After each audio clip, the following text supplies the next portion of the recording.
check mic. Yan.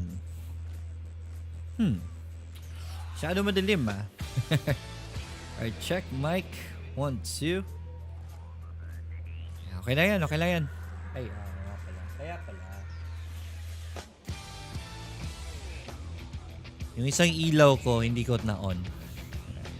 Good evening everyone, magandang gabi po. Welcome to another episode of the Daily Grind. PSEI, very good climb kanina after a good volume yesterday. We are up 1.29%. And I want to show you my screen. And po. So PSEI, though downtrend, may promising naman na volume na spike. But we're not out of the woods yet. Everything is still on a downtrend. So hopefully it will stabilize anytime soon. Sana. This will all depend sa This will all depend sa news sa bansa natin about the COVID cases. Nagpalabas na news ang country natin about the vaccines that are coming. So that's something positive. I think that is one of the major factors bakit maganda ang galaw ng market. But if you look at the volume, still very low. But then again, very good climb for PSEI. Net foreign selling pa rin tayo. Right? Kahit na maganda ang climb kanina, the volume is not good. And this is one of the factors causing it. Negative 783 million net foreign selling. Laki ng binibenta, laki ng perang lumalabas sa bansa natin. So that's sad. That's sad. Okay? So since a factor talaga nakaka-apekto sa atin. So I think market is still gonna go down. Could be wrong. Okay? But signs are not looking well just yet. So tingnan lang natin. Still want you guys to not look at PSEI as a, what do you call this? As a trading venue yet. Kasi mas maganda i-trade sa PSEI if ever uptrend na. Ngayon, hindi pa po uptrend. So, wag nyo muna pilitin mag-trade. Okay? Let me just turn on our music. Okay. So, yan. International market, medyo nag-sideways after a good climb. Bumaba yung port ko. I'm around $700 na lang. Still good, positive kay, sa March. I mean, negative 1.32% na pala ako for March. Right? So, but that's okay. Still holding on to my positions. Nasdaq, I'm trading Nasdaq NSDQ 100. So, if you check out Nasdaq chart. Ayan. So, reversal signs. Pero, I mean, at least ang downtrend, alam natin na tapos na. So I think this is gonna go sideways. So I'm still holding on to my positions sa international market. Very challenging month kasi hindi talaga natin alam kung saan siya gagalaw. But nonetheless, we are still trading Nasdaq 100. Stocks that I really like are here. I'm more focused into the tech stocks kasi. Let me just open our... So makita yung chat niyo.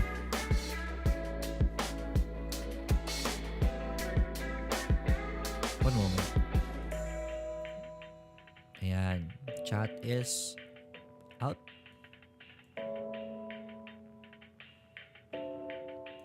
Alright. So, today's supposed to be Copy Trading Thursday. So, yung pag-uusapan natin. But, actually, this is the time. This is the best time for you guys to start copying. Naka-pullback lang ng market. Hindi pa siya nakalipad. Mahirap po mag-copy trade if ever nakalipad ng market because it's gonna be very risky for you to trade. Nag-pullback ang market. We are still not on an uptrend yet. So, about time for you guys to copy trade. Hopefully, mag-start na kayo mag-copy. Okay? So, mga hindi pa alam what copy trading is, I have a video about copy trading.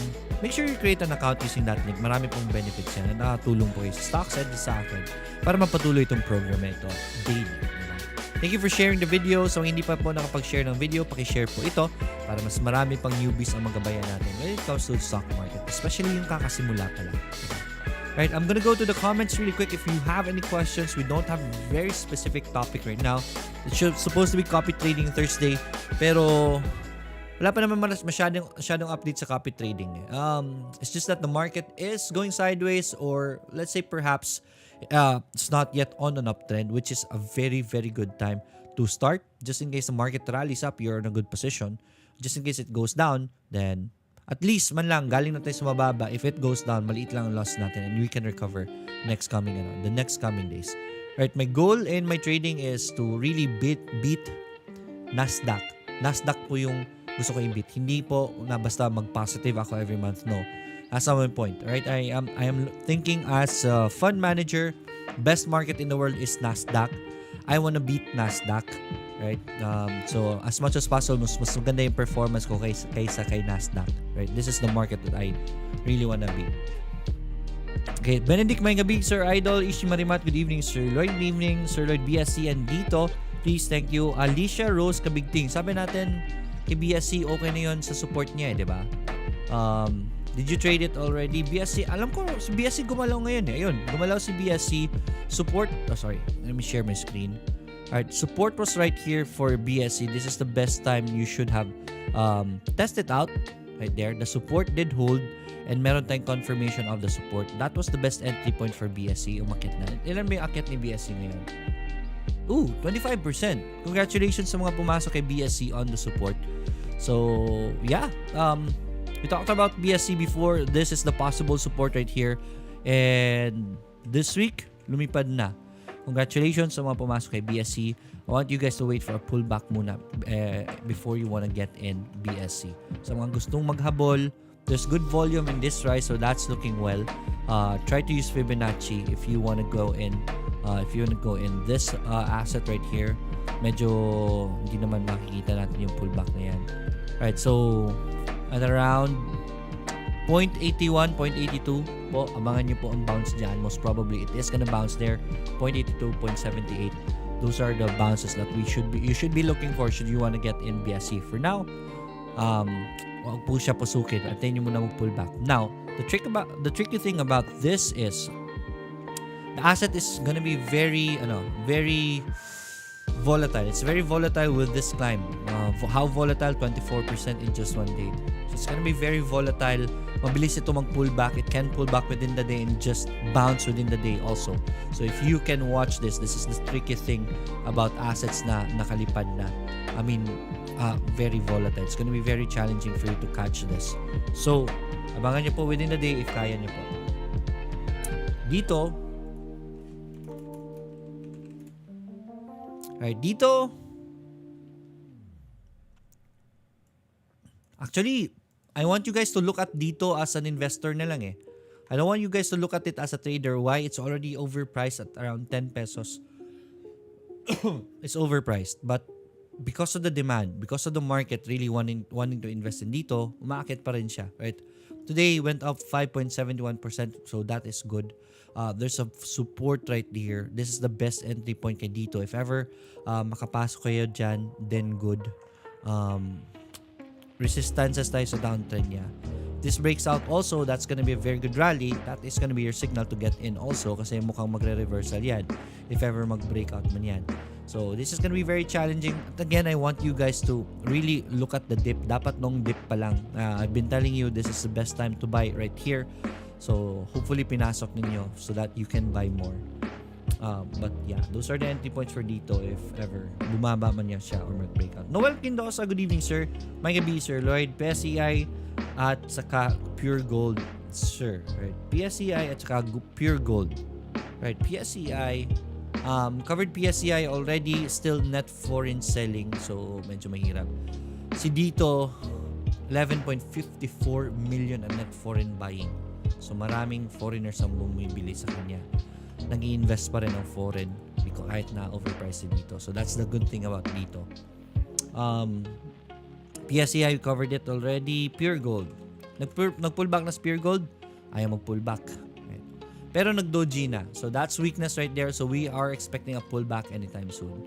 So mukhang magpo-pull back na ito and abangan natin. If ever mag-pull back man yan, use your Fibonacci. Tinuro natin sa inyo yan. Most probably at around 38.56 is going to be the bounce. If it doesn't bounce there, then 37.68 nyo pwede abangan for an entry. Tommy Escobedo, good PM Sir Lloyd. Ask ko lang po kung when is the last date mag-buy para maka-avail ng dividend at kailan din pwede mag-sell ng mabilis. Actually, hindi mo what do you call this? Hindi mo madadaya ang system. You have to hold the stock until the X date, right? If ever you held the stock on the X date, saka mo lang siya pwedeng ibenta. Pero during the X date, bubagsak na yan. Usually.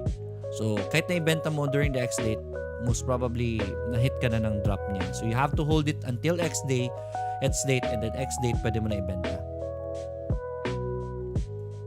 Bads de la Cruz, good evening, Sir Lloyd. Good evening po. Sir, Aba po. This is from Asen Ochango. Let's check out Aba. Good climb kay Aba. Pullback and bounce ni Aba was looking well. Ganda. Let me just load shortly it out. Naging ano ko to si Aba eh. Naging milking cow to si Aba. Malaki rin ang nakikinita natin dyan kay Aba. Right now, it's overpriced. That's why I'm not looking at it right now. But yeah, there's still opportunity in ABA. Somehow, ABA is still moving. So yeah,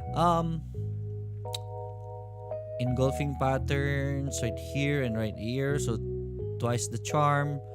Pull back and bounce. This was the best entry point right here. Medyo nagpo-pull back na siya. I mean, medyo nagre-resistance na siya. May dalawa tayong resistance dito. So this was the best entry point right here for ABA. Next pullback and bounce. Abangan niyo po yung next pullback and bounce. It could be a breakout. Maganda ito. If this breaks out from this hard resistance, that is going to be a very good entry point. There is a resistance right here. So, pwede nyo po breakout trade dyan. If ever it does break out still, maganda po yung entry na yan. Best po nito, talaga, best position right now, kasi since nakalipad na to, is pullback and bounce really for ABA. Right? I always wanna wait for a pullback if ever gusto nyo po dyan. R&R Julieta, good evening, Sir Lloyd. Pwede po bang pa-check sa 𝐴𝑈𝑆 si Cardano? Check natin. For crypto.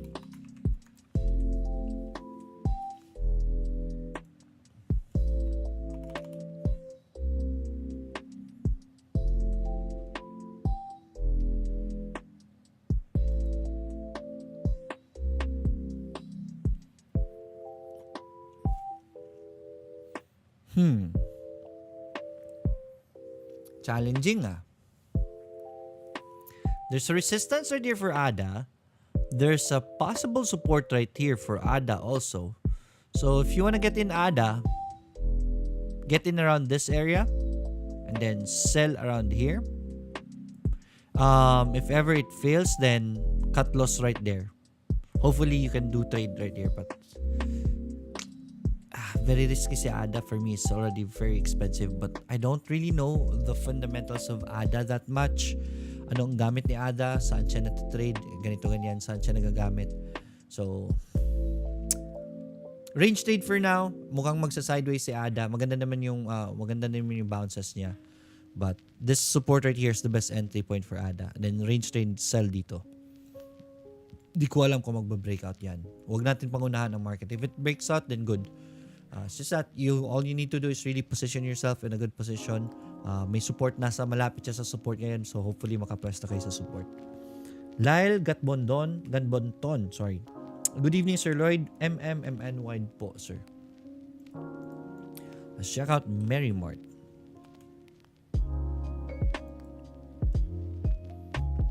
Alright. We talked about Merrymart already before, diba? Ito yung magandang entry niya. May short resistance siya dito. If it breaks out from that resistance, then good. That is your entry point. Or if kung bumalik man to sa support, then good. It is already looking bullish. So I think this is gonna break out. So pag mag-break out yan, pasukin nyo po. Alright. And then after Merrymart, meron pa yung isang question eh. Merrymart and M-Wide. Yan, si M-Wide. Yun, si M-Wide. Looking well after hitting the support. Ito yung sinasabi natin support dati ni M-Wide. So yeah, it's bouncing. It is showing us good. Ano kay M-Wide? Yeah. Actually, nirecommend na to si MY eh. Di ba accumulation na to? Pwede na tong bilhin si MY. Dapat nag-accumulate na kayo dito sa support na ito. So, MY climbed 5.99% earlier. So, hopefully nakasakay kayo. If hindi pa, try to get in near this support. This is already a buy for me. Sobrang mura ni MY. It's reaching pandemic levels. Wala natin sa pandemic ngayon. So, sobrang mura na ni MY actually. So, yeah, it's a buy for me. I've been telling you before na accumulate na si MY. It's already MY has been a buy already. So, yeah, there it is. Nagsisimula siyang umakyat. Wala pang volume. So, most probably, magpo-pullback pa yan and really confirm the support. But, I already like the position of MY. Magandang gabi, Kelvin Charles. Jong, gandang gabi po. Lods, good evening po. Good evening, Adriano.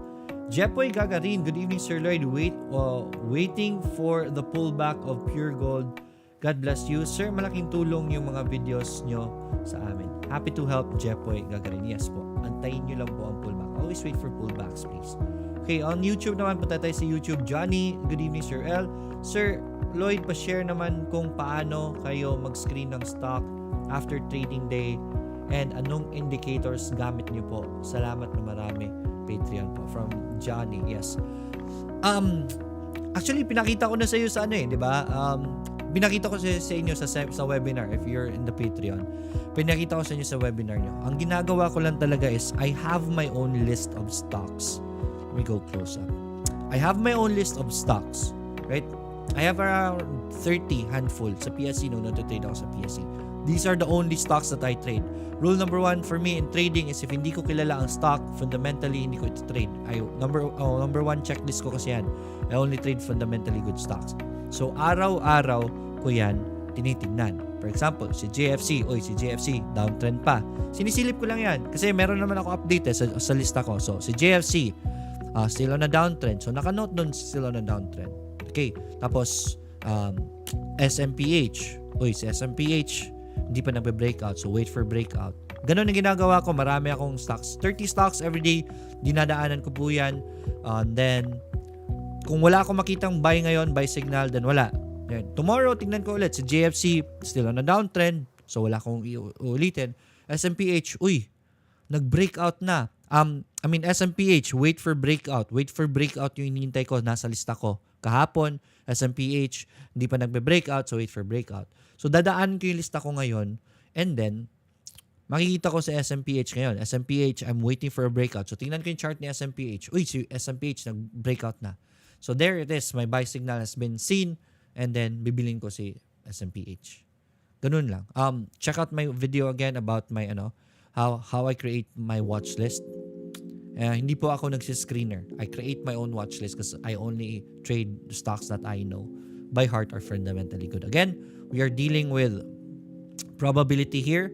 And if you ask me about probabilities, mas higher ang probabilities na isang stock na asset, isang company na maganda ang takbo na umakyat ang presyo kaysa sa isang company na pangit ang performance. Okay, so that's how I play with probability. And to answer Johnny's question, ganun ang ginagawa ko. I already have a list of stocks that I like. Hindi po ako nagsiscreener. Alright, even the international market, ganun din ang rule ko. I only trade companies na research ko na and I think I believe are fundamentally good. Noro TV, ayang gabi Sir Lloyd, ayang gabi Iren. Selbien Sunyo. Sir, medyo off topic. Anong recommended books mo sa 20 years old newbie sa trading? I'm not a bookish type of person So, ang akin talaga is how I learned trading was experimenting on my own plus I had a coach. Right? May nagtuturo sa akin, mga kaibigan ko na nasa sa trading na. I don't have a direct coach na binabayaran talaga. But I listen to those who already know how to trade. I have so many friends who are trading before. So I ask them para ganito ganyan. Keep asking them, keep asking them. So, since you're a newbie, I can't recommend books for you, especially if you want to trade in the Philippine Stock Exchange. I want you to go to my Facebook page. My Facebook page is Financial Freedom 101. right here. Let me just drive this down. And so in my page, Financial Freedom 101, please follow me. If ever hindi nyo po ako na-follow, search for Financial Freedom 101. Atong video na ito, this will be the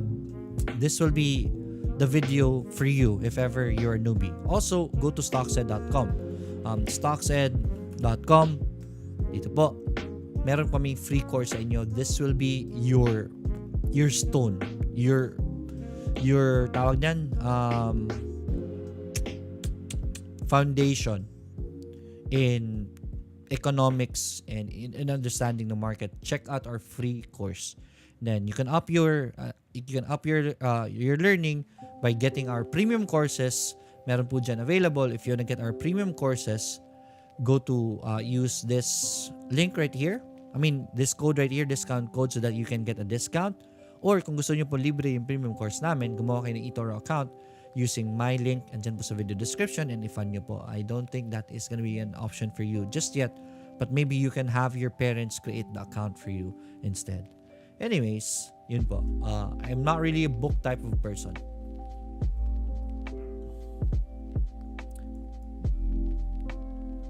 Kelvin Charles, pa-review si Wesley and Miyoshi. Sir, si Miyoshi puno na hindi pa pwedeng kopyahin di ba? But let's check out Wesley. Wesley Snipes. Yan. Everyone is having troubles in March. Right? March is understandable. Nag-negative 1.90% si Wesley. March has been a very hard month for trading. Even ako na medyo nahihirapan yung positions ko for March. But that's okay. This guy tested right here. Only one negative year si Wesley. So I like that already. He has 20,000 copiers. So that's amazing. He also trades in Nasdaq 100. Yun yung paborito niya. Same as me, Baba, Amazon. Yearly drawdown, negative 18 only, and he earned 55% last year. So that's around 2, around almost 3. 1:3 risk to reward ratio. I like this guy. Wesley is a good person you can copy. Tingnan niyo po yan habang mababa pa yung positions niya. Tingnan niyo portfolio if you really want to know what he is into. I like his trades. Okay, next is si Miyoshi. Miyoshi, I don't know if ever pwede pang kopyahin si Miyoshi. Okay. But look at that. Even Miyoshi is negative for March. Negative 3.49%. Last year is up 68%. 2019, 103%. So very good performance by Miyoshi. Very low risk trader.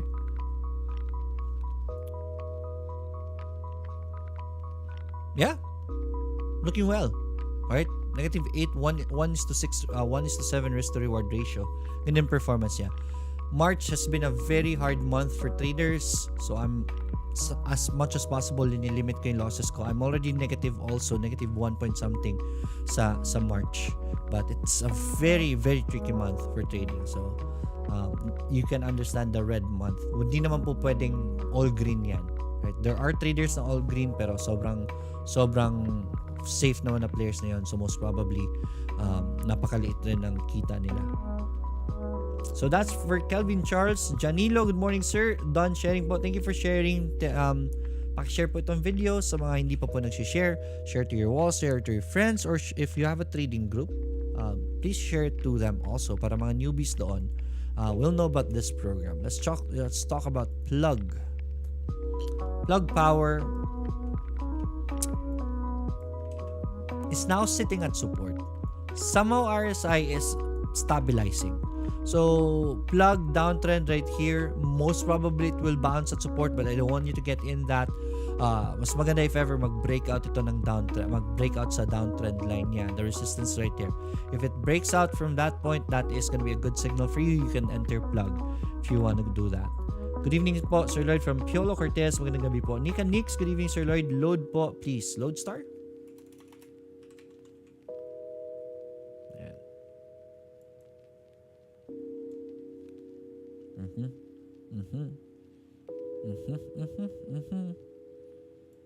At the very least, Lodestar is stabilizing right there. Okay? Pero mukhang downtrend pa. Mukhang downtrend pa to. I want more data for Lodestar. It's very volatile right now. That this bounce right here, I will really not trust that just yet. May 9.8% siya ngayon, so that's gonna be very good. Right? So, as for Lodestar, I want more data about it. I mean, data sa trend, sa move niya. We'll want it to pull back at the very least and then confirm that support once more before I want to recommend Lodestar.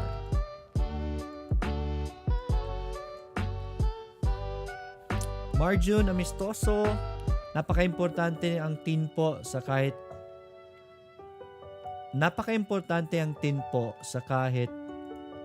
anong pamang investment. Right. So this is in response to Chandel Faith. Did I miss a comment from Chandel?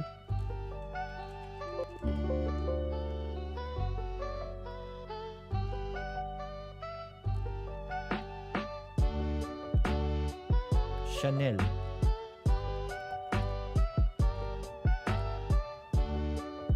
Alright, Janilo hoping na patapos na pressure sa technology stock, sideways na ang Nasdaq and hoping for recovery soon. Yes. After the downtrend, hindi siya nag-reversal kaagad, doing sideways so far. So far so good for Nasdaq. It's just that it's very slow right now. What do you think about APL, sir? What do I think about APL?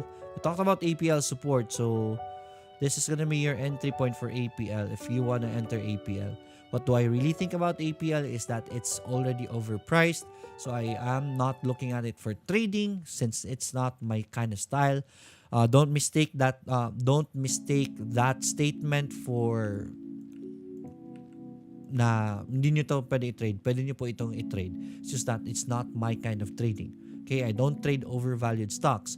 Now, ito yung support na sinabi natin, lininyahan na natin yan noon. That is gonna be your entry point. Hopefully that will hold and hopefully mag-rally. So that is gonna be your entry point for Apollo Global.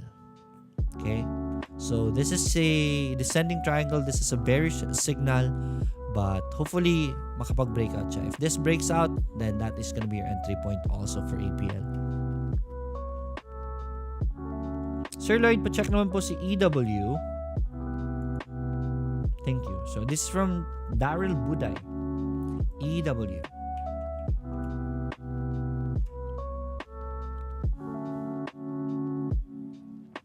Engulfing pattern right here from EW. This is looking well. I'd say yes. Aggressively, yun nga lang kinatatakutan ko talaga is the market. Foreign selling 1.27 million for East to West.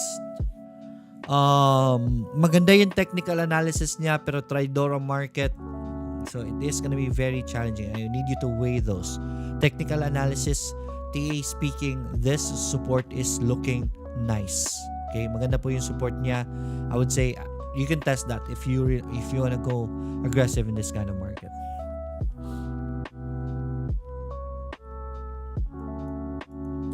Jose Lumba, pa-check po si MY tsaka MM. We covered this already.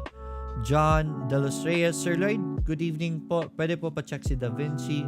God bless po si Da Vinci. Nag-reversal na yun di ba? Bumaba na si Da Vinci. So, I don't know, downtrend pa si Da Vinci. I will want for it to wala pa siyang signals. It's not giving us signals just yet. Are you planning to get in Da Vinci? Because gabi, no? Alam ko marami na ipik kay Da Vinci. Marami na inggit sa climb niya, and this is what I'm talking about. Mas mababa pa yung drop niya sa previous support niya sa pinagsimulan. So, that's why I don't trade up here. Okay? So, konting ingat po. Da Vinci, very cheap right now. Hopefully the fear will end soon and this will recover. Alright, it's very cheap right now, so don't get me wrong, maganda to. But we don't have reversal signals just yet.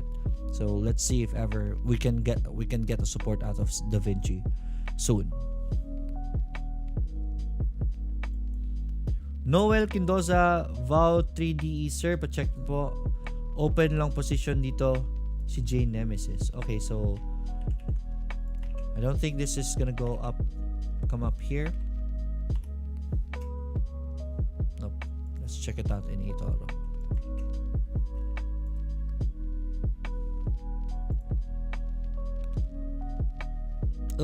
Siya na mataas. Bakit yung nag-open ng position dyan? Kaka-open lang ni J Nemesis ng position dito. Alright, so maybe because of this support right here.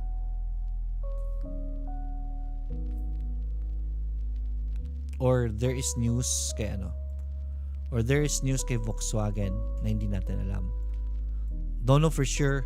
I don't like the position since we're seeing lower highs, but there's a support right there. So most probably that is the reason why nag-open siya ng Volkswagen na position. I'm scared at stocks na nasa taas, bro, man. Hindi ako makatulog sa trades na ganyan. That's why I don't like that kind of trade. If J Nemesis open it, may most probably meron siya magandang rason. But I can't swallow that right now. So it's gonna be very risky. But at the very least, I think, kung pinasok niya man ito, alam ko naman na responsible trader yun siya. So if ever this fails, then most probably magsa-stop loss yan si J Nemesis. Can't be sure though. Salamat po sa feedback ng ADA USDT Sir Lloyd. Kanina pa ako na hihirapan sa tech analysis niya. Good for short-term trade lang talaga. Yes, especially for stocks na, assets na nasa taas na. Look at it at the short-term perspective if ever nasa taas na, right?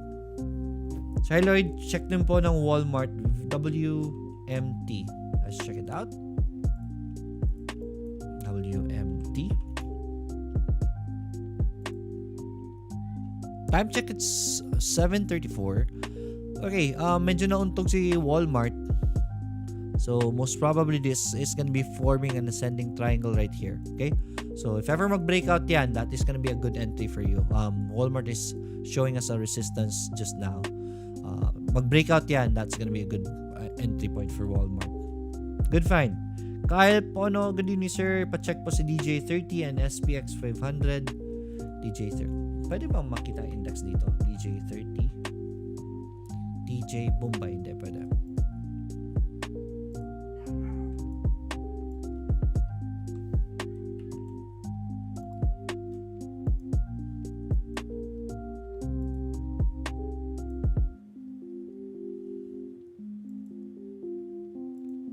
DJ30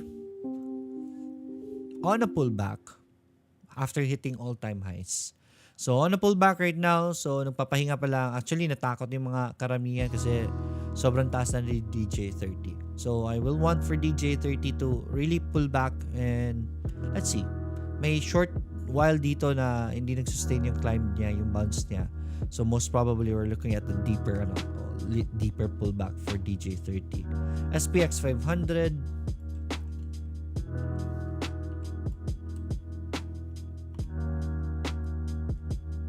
Same. Yan. Same nga. Halos parehas lang yung tsura ng dalawang chart nito eh. So, doing a pullback right now. Maybe we'll see this kind of pullback once again. I can't be really sure. But right now, ang nakikita lang natin is it's on a pullback. Good evening, Manny Ocampo. Good evening, sir. Pa-check naman po si ES.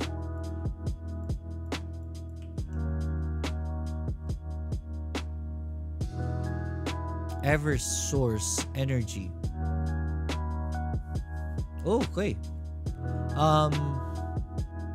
Bangan natin sa MA20. It has good momentum right now. Good volume spikes lately. So pull back to MA20 is going to be a good entry for this one. If ever you want to go aggressive, use the Fibonacci retracements once it does a pullback. Antayin nyo lang po muna yung pullback. Good find for Eversource Energy. Right? Little lesson about technical analysis sa RSI, di ba? I think may nagtanong sa akin noon dati. RSI signal, right? There was a beautiful RSI signal right here. On the reversal signal right there, pababa yung Bollinger Band, pababa yung presyo niya. May nagtanong nito eh, sir, bakit minsan sa baba ka nagpa-plot ng support tapos sa RSI sa taas, di ba? So that's called divergence and we have a very good divergence right here. Pababa ang presyo but RSI starting to go up. I'm gonna teach you how the chart is talking to you. Now, RSI is a momentum indicator. Okay? Selling and buying. Pag pababa ng pababa, meaning palakas ng palakas ang selling. Right? Selling momentum is strong, that's why it's going down. If paakyat po siya, buying is starting to show momentum. Meaning mas mahina na ang selling this time. So here, considering the prices, look at this right here.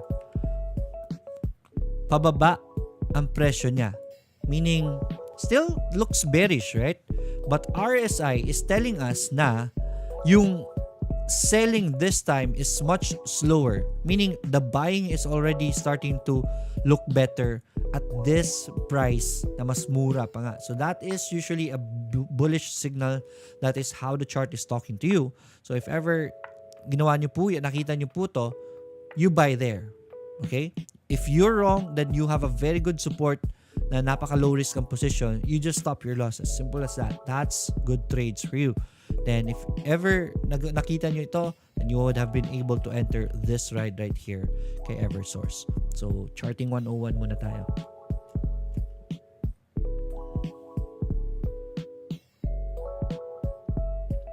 Alright, Erlene Bernaldez, good evening. James Calatrava, pwede na po ulit. Sir, medyo off topic. Pero paano po mag-deal sa losing streaks po? Paano mag-deal sa losing streaks? If you are losing a lot, then that means you don't have a good trading system just yet. Okay? So, if you're a good trader, you should be winning majority of your trades. 6 out of 10 trades dapat nag-green ka, right? That is where you know if you're doing good as a trader. If ever hindi, then that means your trading system is not yet good. Go back to the drawing board. Okay? Para po makadeal kayo na maayos at hindi kayo ma-pressure bumawi, because revenge trading, yung pressure na gusto nyong bumawi sa mga na-loss nyo, that's bad also. That's your emotions playing with you. And because of the pressure na gusto nyo makabawi, you end up rushing things. Nagmamadali kayong pumasok. Naghahanap kayo ng mga stocks na kahit hindi nyo kilala, pinapasok nyo since may technical analysis maganda. That's bad. What I want you to do is try to develop your trading skills again. Okay? Look for a coach, join seminars, and try to apply ang natutunan nyo on a virtual portfolio. Saka kayo maglagay ng pera if ever nagwi-win streak na kayo sa virtual portfolio ninyo. If you're winning already in a virtual portfolio, start putting money in it. Again, when you're a beginner, your focus is not winning. The first 2 years of your trading, your focus should be your trading development. Your development as a trader. Yun pa ang focus nyo. Hindi nyo po focus ang kumita. If ever kikita kayo while learning, that should be a bonus. There's a way to do that. Mag-copy trade kayo. Right? So habang nag-aaral kayo, at least kumikita kayo. And then virtual trade. Again, ulitin ko lang newbies, please, first 2 years ninyo, huwag nyo po isipin yung kitaan. Ang isipin nyo po, mag-green ang port ninyo sa virtual portfolio ninyo. Because that means you have a good trading system already. Ang sunod yung kalaban dyan is gonna be your emotion. How do you control your emotion? Start putting money, maliit. Okay? More about that lesson in my seminar. Meron po akong seminar dito. Webinar po yan, recorded. So, that's my Patreon. Should you want to donate to me, those blessings are gonna be accepted wholeheartedly. Hindi po mapupunta sa akin yan. Pupunta po yan sa mga kabataan na tinutulungan ko ngayon. Right. Gumagawa ako ng team sa esports, and I give tournaments sa esports for the youth because I'm trying to spread my influence sa kabataan natin. And then, hopefully, once the influence is already big, mahingkayat ko sila for financial literacy. But yeah, I'm helping the youth right now. So if you wanna help me, if you wanna donate something, if you find my contents helpful for you, and you wanna help me out, andyan po sa Patreon. If ever magbibigay ka ng malaking amount, then I'm gonna give back something back to you guys, yung premium courses ko, trading masterclass. You can access it right there. So check out that Patreon link right there, patreon.com/lbazar. Salamat sa harsh truth insights, ha. Yes, that's the reality of trading. Ganun talaga. But as harsh as it is, looking silver lining lang po, sobrang dali na lang po matuto mag-trade ngayon compared to us noon na sobrang mahal na mga seminars. The books is, I don't know, books is just basically the theory. What you read online, yung mga nakikita nyo online, yun na makikita nyo sa libro eh. Right? Seminars are expensive. Looking for friends who are good in trading is kind of hard. And wala pang virtual trade noon, so nakangapa talaga kami sa dilim. Madugo yung lessons namin, matira matibay. You've heard of this phrase before, 70% of traders lose and majority of them quit. That's true kasi sobrang hirap matuto noon. Right now, merong YouTube, merong Daily Grind, merong Lloyd Bazaar na magtuturo sa inyo. Your learning curve should be much shorter. Right? Patigasan na lang talaga to. So, hopefully, that's gonna be a very good investment for you guys. Check out patreon.com/lbazar. Okay? So, yeah. Let's go back to our but I like that question, okay? Losing stick. Bakit kayo naglo-losing stick? Then reality is your trading strategy is not yet good. And that means that you are not ready to trade yet. Don't worry. The word I'm saying, the phrase I'm saying is you're not ready. I'm not saying you're not ready. You're not ready yet. There will come a time na malalaman nyo na, uy, I think I'm doing well already. Start putting money in it. That's the trading process. That's the development process that you need to respect. Edmond Versosa Gallego, newbie here. Good evening, sir. Good evening, Edmond. Alright, that's the reason why I want you guys to share this video para mas marami pang newbies na matuto. Right? Rio Tinto Puser. Rio Tinto Puser. Rio.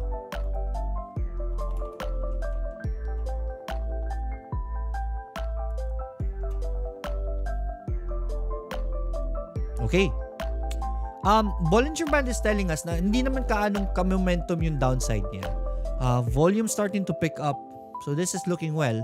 Mukhang hindi naman to magtatagal tong downtrend na ito. It's just that we don't have a support basis right now. Meron po dito. That's a big possibility for support for Rio. So if ever mag-green pa ito, maybe you can test it out. Just cut loss below that. But this is looking well. It's just I'm looking at technical analysis, ha. I don't know the fundamentals of Rio Tinto. Please check it out. Maybe you can find a reason bakit bumabagsak siya. That would add to your decision making. Technical analysis lang po tinitignan natin dito ngayon. So, possible support right now sa Rio Tinto. Yeah, very challenging. Mas gusto ko po talaga is since nagda-downtrend pa siya, maybe create a support on a short term. At least may basis tayo for RSI to know for sure ano mangyayari sa kanya for Rio Tinto. Don't be aggressive in this. If ever hindi pa clear a signal, that means it's not good to trade that. That's okay. Rowena Villa, good evening. Time check at 7:46. Sir, Intel and AMD. I have AMD. I'm holding on to my AMD. AMD, there's a big support right here for AMD. So, kung gusto niyo pong abangan si AMD, nag-reversal signal siya. Kaso nga lang tumuloy-tuloy pa. So, let's see if ever mag-bounce siya dito. And if that bounce will be a higher RSI, that will be a buy for you. So, abangan niyo po si AMD. Si Intel naman,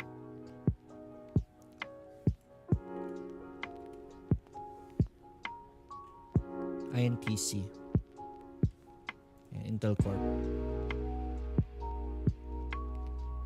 Alright, si Intel mukhang nag-break ng MA20 after a strong rally. Baka mag-pullback to. Malaki ng volume sa sell-off niya. So, I would stay away from that for now. Wait for Intel to go down and then saka natin John De Los Reyes, pwede pa check si Da Vinci. We covered Da Vinci already. Nickel from Leo Morota, NIKL. Alright, si nickel, downtrends for now. Medyo wala pa naman signal for nickel. There's a big support right here for nickel. Maybe it will bounce right there. I don't like to trade this because napakataas na nickel. But since gusto niyo siya tignan, I don't want you to go aggressive. At the very least, bigyan kayo ng breakout from the downtrend line before you wanna trade nickel. Okay? That will be your secondary signal na at least okay na siya. Kakarot. Ayan, si San Goku. GSAT.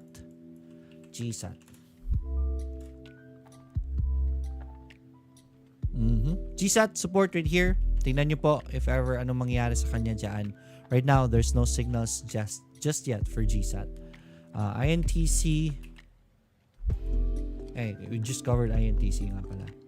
Rio.L. We covered Rio.L already, right?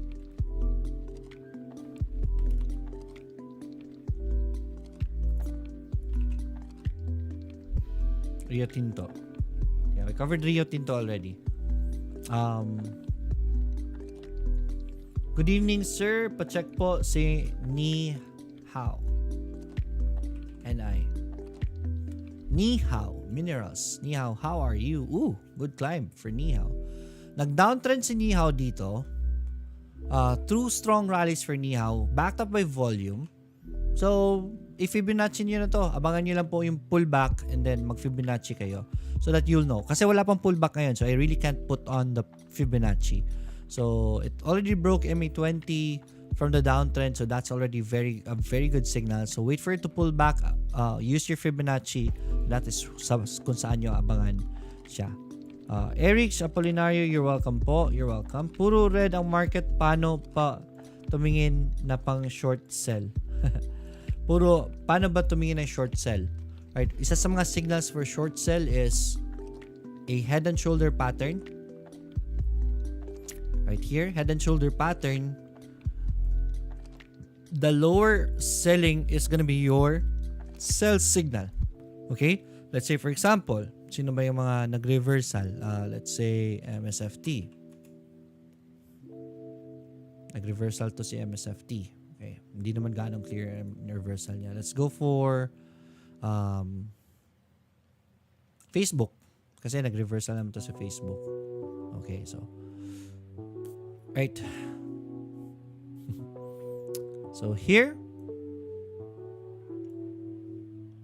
if ever it fails to break out, then there you go. That's FB. Let's go for Facebook na Facebook International Market. Yung may mga clear head and shoulders talaga. Hindi naman clear yung head and shoulders ni Facebook. So, Dropbox, DBX.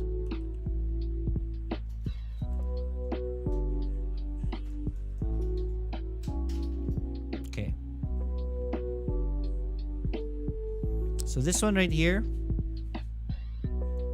that's a short selling signal right there. That's a resistance. That's a head and shoulder pattern, short selling signal right there. Sell nyo po dyan, kikita kayo back down to support. Right now, medyo rally yan eh. So medyo mahirap sabihin. It's gonna be very challenging. So marami pong bearish signal. Check out RSI divergence also. So look for bearish signals sa RSI divergence. Asan na yung divergence? Cheat. Ayan. So atong pattern na ito, go for bearish. Yung pataas yung resistance, but RSI's resistance is going down. That's a bearish signal. That is where you short sell right there. Hidden divergence, that's a short selling signal also. Should you wanna go for short selling. Thanks sir, kaka-open ko lang tonight. 658 tsaka sa ABB ZU nag-open din si J Nemesis dito. Alright. Check it out.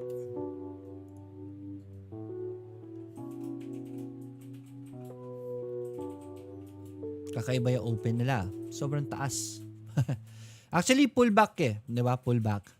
So, his open na pullback, I can see the trade right there. It's just that I don't like trading way up there. Sir, how do you manage your risk as a popular investor in eToro when the market is not looking good? How do I manage my risk? Ang ginagawa ko lang talaga is I'm looking at companies that are somehow mataas pa ang pwede niya iakyat. Malalaman niyo naman po yan how to check it out. This will help your research. Go to research. Makita niyo naman po yung sentiments ng mga analysts dito. So the sentiments for Microsoft, we are now at $235. Sentiments can average sentiments is around $282 for yung high target price nila. Yung iba 300 pa nga di ba? So mataas pa ang pwedeng iangat ni Microsoft according to analysts. Check out these articles to help you, right? Mataas pa po ang ng mga analysts dito. Okay. Now, how do I manage my risk? Since I'm a fund manager now, I have extra funds available support ko just in case I need to average down, because I'm gonna be averaging down on these assets as long as the company is doing well. So that's how I basically manage my risk. Kyle Pono, thank you, Sir L. Sir, may discussion ka na ba sa average up and down sa mga previous podcasts mo? I don't think wala pa ako sa buying in tranches. Yeah. See, pag-usapan natin yan. But I have a very good lesson about my execution. Part kasi yan sa execution. So, again, go to this Patreon link right here. Isa yan sa mga juicy, napaka-juicy na part na sa seminar. The execution, how I do my buy-ups, average downs. That's part of a very good very, very good discussion.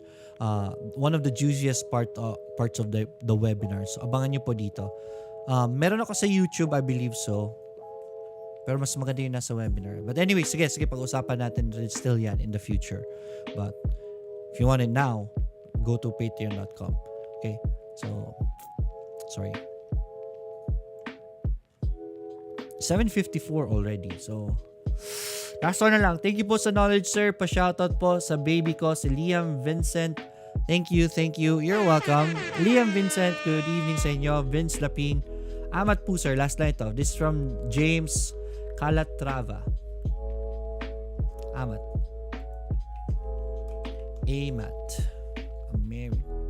Applied Materials. Pero ganda ng volume, nag-attempt siya mag-breakout, pero hindi siya gaanong bumagsak talaga. This is looking well for AMAT. I think this is gonna break out. If this sustains the breakout, then that will be your entry point. May bullish naman siya na signal. So yeah, let it break out. If it sustains the breakout, then that is gonna be your entry point. Good find from James Calatava.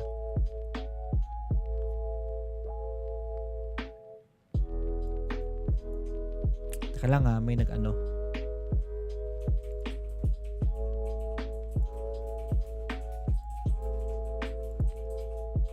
Bakit may nagsaspam? Pasensya na, huwag niyo pong papansinin yung nagsaspam. Don't fall for these guys, right? I'm gonna be, ang dami hindi ko ma-delete lahat, pero huwag niyo pong papansinin yung na yan, yung spam na yan. Anyways, that's it for me this evening. That's all the time I have. It's already 8. I still have to prepare for my next live. Pero hopefully marami po kayo natutunan this evening. I'll see you again tomorrow. It's gonna be Friday. Bukas, my mom's birthday. So, yeah. I'll see you again tomorrow. And as always, let's get rich together. Enjoy the rest of the evening. Bye, everyone.